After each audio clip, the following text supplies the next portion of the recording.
రేపటి నుండి కోమరోలు మండలంలో పాఠశాలలకు సంక్రాంతి సెలవులను ప్రకటించడం జరిగిందని, సెలవులలో ఎవరూ కూడా పాఠశాలలు తెరవద్దని మండల విద్యాశాఖ అధికారి బొర్రా వెంకటరత్నం తెలిపారు. ప్రకాశం జిల్లా కొమరోలు మండలంలో రేపటి నుండి పాఠశాలలకు సంక్రాంతి సెలవులను ప్రభుత్వ ఆదేశాల మేరకు విద్యాశాఖ అధికారులు ప్రకటించారు. ఈ నెల 10వ తేదీన నుండి 19వ తేదీ వరకు సంక్రాంతి సెలవులు ఇచ్చినట్లు, అలాగే 20వ తేదీ పాఠశాల తిరిగి పునఃప్రారంభమవుతాయని మండల విద్యాశాఖ రెండవ అధికారి వెంకటరత్నం తెలిపారు. ఈ సందర్భంగా మాట్లాడుతూ అన్ని రకాల ప్రభుత్వ పాఠశాలలతో పాటు ప్రైవేటు పాఠశాలలకు కూడా సెలవులు ప్రకటించామని, సెలవుల సమయంలో ఎవరు పాఠశాలను తెరిచి క్లాసులు చెప్పడం, సెలవులు ప్రకటించకుండా ఉండడం చేయకూడదని తెలిపారు. ప్రభుత్వ ఆదేశాలను ప్రతి ఒక్కరూ పాటించాలని, లేదంటే కఠిన చర్యలు తీసుకుంటామని తెలిపారు.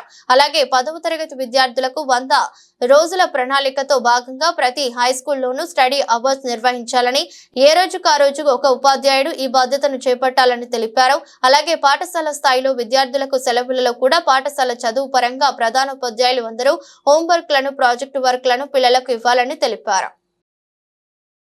కొమరోలు మండలంలోని అన్ని యాజమాన్య పాఠశాలలకు, అనగా ప్రభుత్వ, ఎయిడెడ్, ప్రైవేటు విద్యాసంస్థలకు ఈ యొక్క సెలవుల కాలంలో ఏ విద్యాసంస్థ కూడా తెరవకూడదు.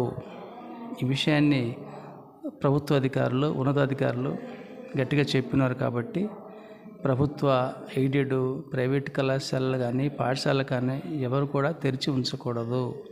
సెలవులు ఇవ్వాల్సిందిగా అందరికీ తెలియచేయడం జరుగుతూ ఉంది.